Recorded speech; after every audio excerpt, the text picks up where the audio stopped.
Assalamualaikum warahmatullahi wabarakatuh. Sampurasun, salam sejahtera untuk kita semua. Kumaha lur. Bagaimana kabarnya sahabat-sahabat Mimin semua, teman-teman, saudara-saudara Mimin semua di channel Today News. Mudah-mudahan semuanya sehat, semuanya dalam keadaan berbahagia ya. Semoga selalu diliputi keberkahan dan karunia dari Allah Subhanahu wa Ta'ala, dipanjangkan umurnya, disehatkan selalu, dan diluaskan rezekinya. Amin ya Rabbal Alamin. Teman-teman, pernahkah teman-teman berpikir seperti apa pandangan orang-orang HTI terhadap kita, terhadap negeri ini? Kalau teman-teman tidak tahu, mereka memandang kita semua adalah orang-orang kafir.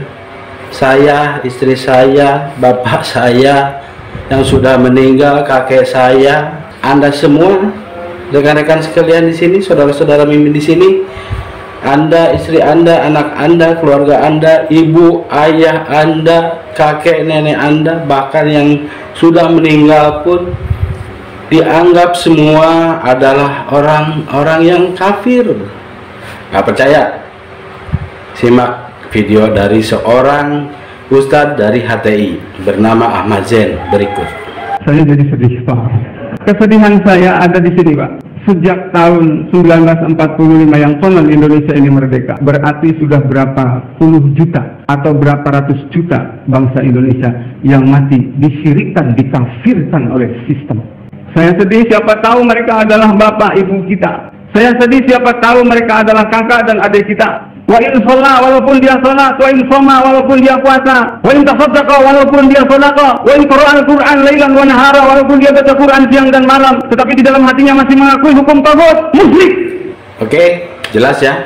Jadi menurut Bapak Ahmad Zain ini, seorang ustadz, seorang pendakwah dari Hizbut Tahrir Indonesia, seorang pengasuh khilafah, berpendapat bahwa kita semua ini orang-orang kafir. Bahkan kakek, ayah kita, ibu kita, kakek nenek kita yang sudah meninggal pun di masa lalu mereka terhukumi sebagai kafir.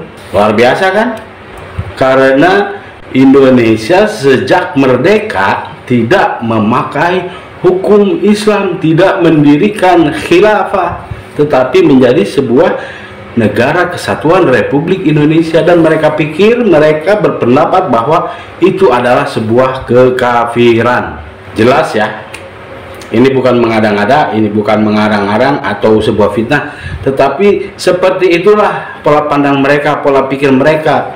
Kalau kita balik bahwa kalau begitu Anda juga sebagai yang tinggal di Indonesia kafir juga dong, mereka bakal ngeles. Karena mereka beralasan sebagai para pejuang khilafah yang tidak setuju dengan sistem kafir yang ada di negara ini, yang mereka pikir seperti itu. Jadi mereka doang yang gak kafir, kita mah yang menerima hidup di negeri ini, menerima, melaksanakan, mentaati semua hukum dan peraturan di negeri kesatuan Republik Indonesia ini dihukumi kafir, karena kita manut, karena kita taat, karena kita menjalani kehidupan berdasarkan aturan hukum yang berlaku di negeri ini, dan itu kafir kata mereka. Produk kafir, undang-undangnya, hukumnya, semuanya, sampai orang yang berdiam diri, orang yang mentaatinya pun sebagai kafir. Ada pertanyaan Kak dari teman-teman, banyak neng baca. Jadi pertanyaannya gini, kalau misalnya HTI ini sudah dilarang, terus gencar di sosmed, kenapa dibiarin aja? Itu sudah sering saya bahas. Pertama, saya bukan orang pemerintahan, karena yang berwenang untuk itu adalah pemerintahan. Lalu kenapa masih saja ada seperti itu? Karena hukum dan undang-undang yang memang belum ada yang betul-betul bisa mengikat atau bisa menjerat mereka dengan telak. Begitu kan tidak bisa. Apa polisi, aparat hukum di Indonesia ini begitu aja nangkep? Ada pertanyaan lagi, orang yang sudah jelas-jelas teroris aja masih banyak yang bela. Begitu. Termasuk buku-buku yang beredar gitu juga nggak bisa diberantas, belum bisa diberantas. Belum bisa, makanya masih beredar. Ada hukumnya. Iya, karena belum ada. Contohnya beginilah, kasarnya begini. Kalau kita berkaca ke masa Orde Baru, dulu ada undang-undang yang namanya undang-undang subversif. Sebetulnya undang-undang semacam itu menurut saya pribadi sangat bermanfaat untuk diterapkan di negara pada saat situasi dan kondisi seperti sekarang. Meskipun ya tentu saja bisa diolah kembali, bukan berarti kita menghidupkan kembali Orde Baru atau begitu saja menjiplak undang-undang subversif tersebut untuk diberlakukan kembali, bukan.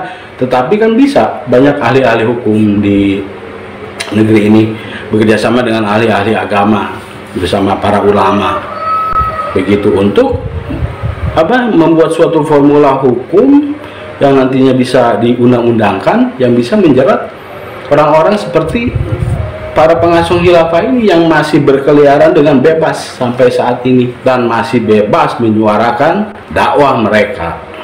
Satu lagi Kang, kalau sementara sambil nungguin mudah-mudahan undang-undangnya dibikin, berarti yang kita lakukan adalah tetap menjaga aja gitu. Kalau ada ciri-ciri dakwah HTI terus menghindar gitu aja ya. Menghindar kalau kita bisa, kalau misalnya di suatu komunitas, misalnya ada di keluarga kita atau di lingkungan kita, ketika kita bisa membantah mereka untuk mencegah pemahaman mereka diterima oleh orang-orang di sekitar kita, nah itu bisa kita lakukan. Kalau kita belum bisa, setidaknya kita bisa menjaga diri kita sendiri dulu, begitu. Makanya kita tidak pernah lelah bersuara, makanya kita tidak pernah berhenti untuk menyuarakan, mengungkapkan kebobrokan, kejahatan, kelicikan, kebohongan mereka. Ini yang minimal bisa kita lakukan saat sekarang ini. Apa yang kita bisa lakukan, ya kita lakukan semaksimal mungkin. Jadi kita jangan hanya berpangku tangan dan mengharapkan, apalagi kemudian menyalahkan pemerintah begitu saja. Jadi tidak. Apa yang bisa kita lakukan? Apa yang bisa kita lakukan, kita lakukan. Begitu.